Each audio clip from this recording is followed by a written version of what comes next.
እንደምን ዋላችሁ ተመልካቾች፣ የሐሙስ ቀን ስፖርታዊ ዜናዎችን ወደ እናንተ አደርሳለሁ። አብራችሁን ቆዩ። ትላንት የተጠናቀቀው የኢትዮጵያ ፕሪሚየር ሊግ 27ኛ ሳምንት ሲዳማ ቡና መሪነቱን በ8 ነጥብ በማስፋት ያጠናከረበት ሆኗል።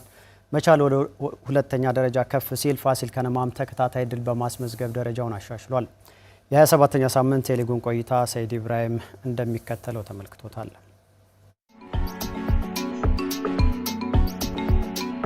በኢትዮጵያ ፕሪሚየር ሊግ 27ኛ ሳምንት ከተደረጉ 10 ጨዋታዎች ውስጥ አንዱ ብቻ ግብ ያልታየበት መርሃ ግብር ነው።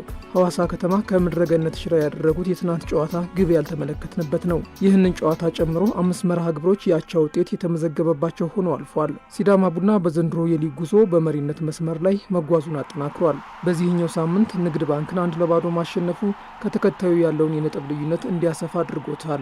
በአቤል ያለው ብቸኛ ግብ ያሸነፉት ሲዳማዎች በ51 ነጥብ ሊጉን ሲመሩ ከተከታያቸው ያላቸው የነጥብ ልዩነትም በ8 ከፍ ብሏል። አቤል ያለው ከፍተኛ ግብ አስቆጣሪነቱን በ12 ግቦች በብቸኝነት እንዲመራም አድርጎታል። ከተደረጉት ጨዋታዎች ብዛት አንጻር አሁንም የከፍተኛ ግብ አግቢዎች የግብ መጠን አነስተኛ ሆኖ የቀጠለበት ዓመትም ሆኗል። ሲዳማ ቡና ባለፈው ሳምንት በመቻል ካጋጠመው ሽንፈት በመውጣት ወደ ድል የተመለሰበት ሳምንትን አሳልፏል።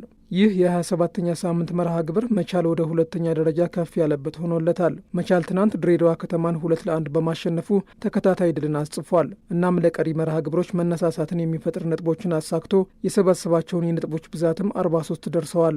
ነገሌ አርሲ ከሸገር ከተማ ጋር አንዳቻ መለያየቱን ተከትሎ ሁለተኛ ደረጃውን አጥቷል። በዚህ ዓመት ወደ ሊጉ ያደገውና በመሪነት ፉክክር ላይ የቆየው ነገሌ አርሲ ለተከታታይ 2 ሳምንታት ነጥብ ጥሏል። በ27ኛው ሳምንት ተከታታይ ድልን ያስመዘገበው ሌላኛው ክለብ ፋሲል ከነማ ነው። አጼዎቹ ወላይታ ዲቻን በታምራት እያሱ ግብ ሲያሸንፉ ከረጅም ጊዜ በኋላ ተከታታይ 3 ነጥቦችን ያገኙበት ሆኗል። ነጥባቸውንም 42 በማድረስ ደረጃቸውን ወደ 5 ከፍ አድርገዋል። በዘማሪያም ወልደ ጊዮርጊስ አሰልጣኝነት ያለፉትን 5 ጨዋታዎች ያደረገው ፋሲል ከነማ በ3ቱ አቻ ሲወጣ በ2ቱ ድል አድርገዋል። ፋሲል ከነማ በመጪው ቅዳሜ ከመቀሌ ሰባ እንደርታ ጋር ጨዋታውን ያደርጋል። ባህር ዳር ከነማ ከኢትዮጵያ መድን ጋር ትናንት ያደረገውን ጨዋታ በአንድ አቻ ውጤት ጨርሷል። የጣና ሞገዶቹ በጨዋታው መገባደጃ ላይ ግብ አግኝተው ነጥብ መጋራት ችለዋል። ከ2 ዓመት በላይ በጉዳት ምክንያት ከሜዳ ርቆ ባሳለፍነው ሳምንት ወደ ጨዋታ የተመለሰው አደም አባስ ግቧን ከመረብ ያሳረፈው ተጫዋች ነው። ባህር ዳር ከነማ በዓመቱ 15ኛ የአቻ ውጤትን ሲያስመዘግብ ከሁሉም ክለቦች ከፍተኛው ቁጥር ነው። 5 ጨዋታዎችን ብቻ በመሸነፍ ደግሞ ከመሪው ሲዳማ ቡና በመቀጠል የተሻለው ክለብ ባህር ዳር ከነማ ነው። የጣና ሞገዶቹ 36 ነጥብ በመያዝ 8ኛ ደረጃ ላይ ይገኛሉ። በዚህ ባሳለፍነው የ27ኛ ሳምንት የሊጉ መርሃ ግብር 2 ጨዋታዎች ላይ 4 ግቦች ተቆጥረውበታል። ቅዱስ ጊዮርጊስ ከአርባ ምንጭ ከተማ እንዲሁም ኢትዮጵያ ቡና ከሀዲያ ሆሳዕና 2 አቻ ጨዋታቸውን አጠናቀዋል። 4 ክለቦች ወደ ከፍተኛ ሊግ እንደሚወርዱ በሚጠበቁበት የዘንድሮ ፉክክር አርባ ምንጭ ከተማ፣ መቀሌ ሰባ እንደርታ፣ ወልዋሎ አዲግራትና ምድረገነት ሽረ ወራጅ ቀጠና ውስጥ ይገኛሉ። የኢትዮጵያ ፕሪሚየር ሊግ የ28ኛ ሳምንት መርሃ ግብር ቅዳሜ በሚደረጉ ጨዋታዎች አዲስ አበባና ሐዋሳ ላይ መካሄዱን ይቀጥላል። በውይይት ላይ የሚገኘው አዲሱ የኢትዮጵያ የስፖርት ልማትና አስተዳደር ረቂቅ አዋጅ የግል ባለሀብቱን ተሳትፎ የሚያጎላ ሊሆን እንደሚገባው የስፖርት ሳይንስ መምህርና ተመራማሪው ዶክተር ደምስ ጋሹ ተናገረ። ፌዴሬሽኖች ራሳቸውን እንዲችሉ የሚያደርግ አሰራርም መፈጠር አለበት ተብሏል። መልሰው ጥበቡ ባለድርሻ አካላት ውይይት እያደረጉበት የሚገኘው አዲሱ የፌዴራል ስፖርትና ልማት አስተዳደር ረቂቅ አዋጅ በርካታ ችግሮችን ይፈታል ተብሎ ታምኖበት በረቂቁ ዙሪያ የተለያዩ ሀሳቦች እየተሰነዘሩበት ይገኛል። ረቂቅ አዋጁ በስፖርት ሳይንስ ባለሙያ እይታ ሲመዘን በርካታ ጥቅሞች እንዳሉት ሆኖ አብዝቶ ጣልቃ ገብነት ይታይበታል ሲሉ በባህር ዳር ዩኒቨርሲቲ የስፖርት ሳይንስ መምህርና ተመራማሪ የሆኑት ዶክተር ደምስ ጋሹ ሀሳባቸውን ሰጥተዋል። በአጠቃላይ በፌዴሬሽኖች አካባቢ የሚሰሩ ስራዎችን የማገዝ ነገር አለ። ነገር ግን የመቆጣጠር ነገር ቅድማ ይሰጣል።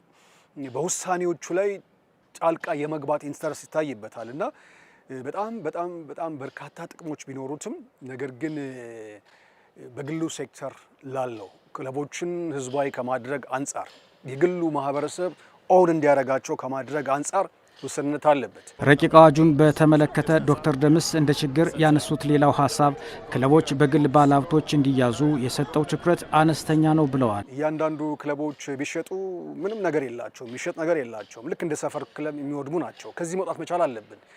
የፖሊሲውም ዓላማ ሆኖ ሳለ ለግሉ ሴክተር የሰጠውን ቦታ የለም እና በአጠቃላይ ፖሊሲው በዓላማ ደረጃ ጥሩ ሆኖ ሳለ በአፈጻጸም ደረጃ ግን የሚጋጩ ነገሮች ያሉበት ከግሉ ሴክተር እንደዚሁም ከሲቪል ማህበራት አካሄድ አሰራር ጋር የሚጋጭበትና መሬት ለማውረድ የሚቸገርበት ስትራቴጂካሊ ዓላማው መጨረሻው ጥሩ ቢሆንም ነገር ግን ዝርዝር እውነቱ በጣም የተቷታ መስተካከል ያለበት ረቂቅ አዋጅ ነው። ዶክተር ደምስ ረቂቅ አዋጁ ከመጽደቁ በፊት ሊስተካከሉ ይገባቸዋል ያሏቸውንም ሀሳቦች ሰንዝረዋል። ከመጽደቁ በፊት የሲቪል ማህበራትን፣ ፌዴሬሽኖችን በአጠቃላይ ኦሎምፒክንም ጨምሮ የማገዝ ኦዲት የማድረግ የመደገፍ ካልሆነ በስተቀር በውሳኔ ላይ ቴክኒክ ላይ የመግባት እድልና መብት የለውም። ይሄ መስተካከል አለበት። አንድ ሁለተኛ እነዚህ ሲቪል ማህበራት እነዚህ ፌዴሬሽኖች ኢትዮጵያ ኦሎምፒክ ኮሚቴውን ጨምሮ የተቆጣጠሩ አካላት ለስፖርቱ ለሀገር እንዳልጠቀሙ በደንብ ይታወቃል። በጥናትና ምርምር የታወቀ እውነታ ነው። ትልቁ ችግራችን የማኔጅመንት ነው። እነሱ ግን ለማስነሳት ክለቦችን ከህዝብ አውጥቶ የግል ባለሀብቱ እንዲይዛቸው ማድረግ አቋራጭ መንገድ ነው።